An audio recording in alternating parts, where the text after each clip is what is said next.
In today's video, I'm going to show you my top 10 favorite painting accessories because of course, in addition to paints and paper, there are a ton of wonderful things that I use in my creative practice as a professional illustrator that either make the process more enjoyable or help me achieve specific watercolor techniques. And I can't believe it took me this long to make this video because most of the questions I get on this channel, in addition to my style and the way I paint, are actually about these little things like the clickable brush holders, and of course there are a ton of very useful mediums and applicators that I may have mentioned in passing over the last few years that you will find super useful for your own watercolor work.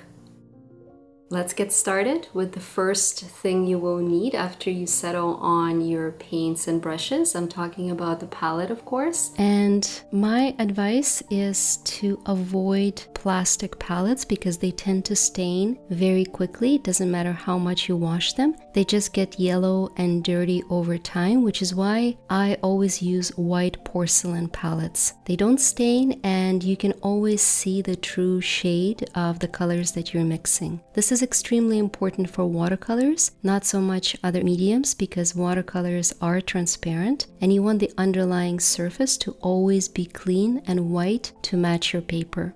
I love these flower-shaped palettes with smaller wells so I can organize my pigments in color groups like reds or yellows, and I store them by stacking them like this to prevent my paints from getting dusty. You can find an even better version on Amazon with a lid, which will give you a bit of extra protection and keep your paints clean and fresh. I will leave a link to this and all other products that I mention here in the video description below. Now, obviously no one needs this many reds. I admit I have a bit of a problem, but it's all in the name of finding that perfect red pigment that will mix with everything. In other words, I have lots of ways to justify my art supply addiction, but that's a story for another video. When I was first starting out, I just had 2 of these flower palettes, and if you work with a more limited palette, or if you're looking for more of a flat surface for mixing, you can just use a white porcelain plate like this. I find them in my local department store. They're about $2 Canadian each. My point is that you don't need a porcelain well that's specifically designed for artists, as you may have to pay premium for that. Regular white porcelain plates work just fine. Now let's talk about the one painting accessory that I get questions about almost daily because you guys see me painting on different social media channels and it's always on my hand. I'm talking, of course, about my protective glove or so-called smudge guard. This is very useful because no matter how careful we are and how much we wash our hands, there's always a bit of residue, and even just the heat from your hand can disturb freshly painted surface, so I can't recommend these enough. Lately, I've been loving this brand. They are very thin, so you don't feel anything on your hand as you paint. And you can get them from other brands in different colors for either left or right hand, depending on how you work.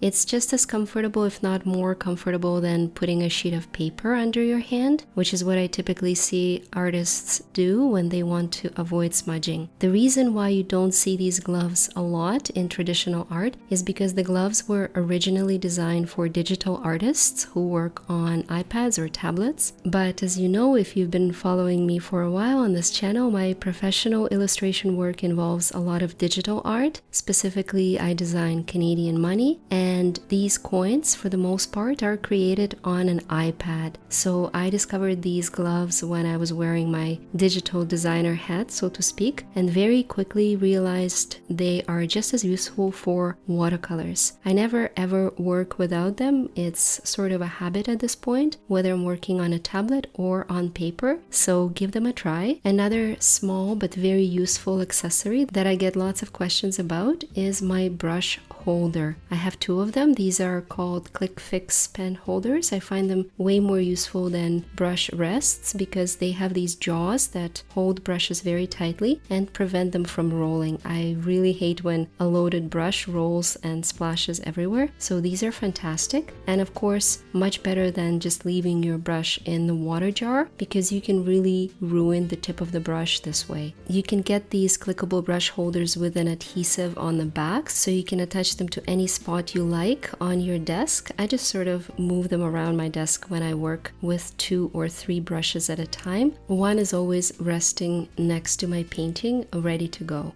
The next item I will show you is so important for watercolor artists because we create our outlines on cotton paper and there's always this struggle with leaving pencil marks under your paint. I actually addressed this in other videos a few times, but it bears repeating. See what I did there? So what you need is a hard pencil, meaning something that has a sign 2H or 3H, which indicates how hard the lead of the pencil is. The higher your H, the thinner and lighter your pencil marks will be, and the easier it will be to erase them. And now you may be wondering about the best erasers, and I will mention my favorites for watercolor paper specifically in just a minute. But first, I want to show you my favorite watercolor medium because it will come in handy if you want your paint to flow better, especially if you're doing a lot of big watercolor washes like wet on wet backgrounds or even loose abstract landscapes. I use synthetic ox gall from Core by Golden Colors. Just a few drops in your water will help you keep your paper wet for much longer, allowing you to create gorgeous color transitions and to really take advantage of watercolor blending properties. I have an entire video on water control where I demonstrate the full power of this medium and how it extends the drying time. It's one of the more expensive items on my list, just above $10, but they last forever. You only need a few drops in your water jar to see the effect. This one bottle usually lasts me a couple of years. I don't use it for everything, just for covering larger surfaces or even smaller flowers where I need my paper to stay wet a little bit longer than usual and have more flexibility for some fancy wet on damp brushwork.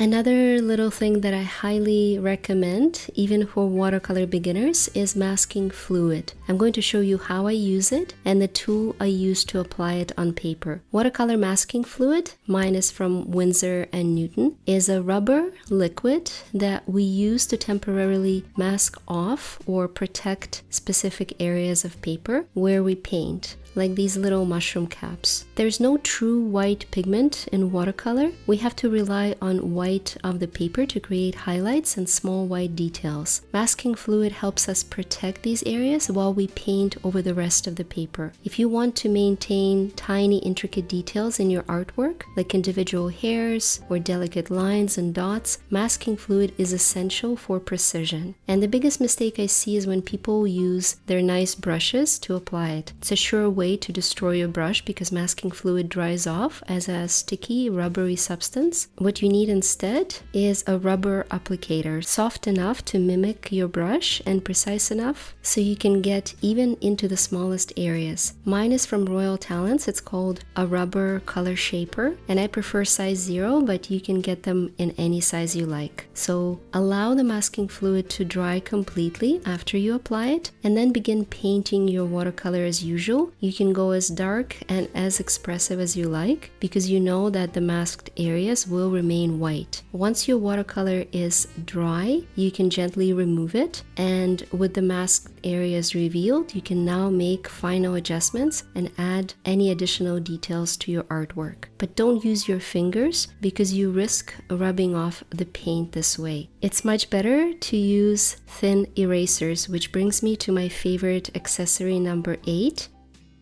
Retractable erasers. They're excellent for masking fluid because you can get very precise and remove masking fluid even from the smallest areas without disturbing the paint. The same applies to any pencil marks that are left after you finish painting. Thin retractable erasers work best because erasing pencil marks on watercolor paper requires a lot of care. It's typically more textured and more delicate than regular drawing paper, so go for your small, round, retractable eraser and keep your paper safe and smooth. I often use masking tape to protect areas that should remain unpainted, especially the borders if I'm working on very large background washes. And I always use art masking tape because it's designed to prevent the paint from adhering to the paper underneath. I recommend avoiding decorative tapes like the so-called washi tapes. They may look nice, may be more aesthetically pleasing, but I find them extremely unreliable for watercolor washes because they let the water flow underneath. So use art masking tape. You can find them online or in any of your local art stores. Always ensure that the surface is clean and dry before applying the tape. And when you're done, gently peel it off. Be careful not to tear the paper or damage the surface. My tip is always to remove them on a slight angle to avoid any paper fibers coming off with the tape. And my final favorite accessory is the brush soap. Mine is from Escoda, and this is really a must-have for anyone working with paintbrushes and a water-based medium like watercolors or gouache. You simply have to activate it with water, rub it very gently, remove all the pigments stuck at the base of the brush, then clean it again in clear water, reshape the tip of the brush, and let it dry. I have an entire video on brush care that I will leave in the description below, but essentially this helps you in two important areas. Number one, you will avoid muddy colors because your brushes will actually be clean and fresh. If you simply clean them in the jar of water, after a while, there will be some pigment gathering at the base and it will get reactivated. So you risk having like an unexpected streak of blue in your yellow, for example, or red pigment in your greens. Number two, some soaps these days have conditioning agents, and this Escoda soap comes with olive oil. So when you reshape the brush after cleaning, it actually keeps the shape much longer and takes good care of your brush hairs, making them last a lot longer. Use this once a month and your brushes will be happy while your colors will stay clean and vibrant. So that's my list of favorite watercolor accessories. If you found any of this useful, do leave a like. It means a great deal to me and it helps my channel grow. Special thanks to all my Patreon subscribers. This channel exists because of you, and I just posted the first chapter of the vegetable tutorial. Once you tackle that, all throughout the fall we have lots of wonderful subjects like mushrooms and chestnuts. So that's coming your way as well. And for everyone who loves watercolor washes and wet on wet techniques and wants to learn more about how to keep your paper wet longer, check out this video above and I will see you next week.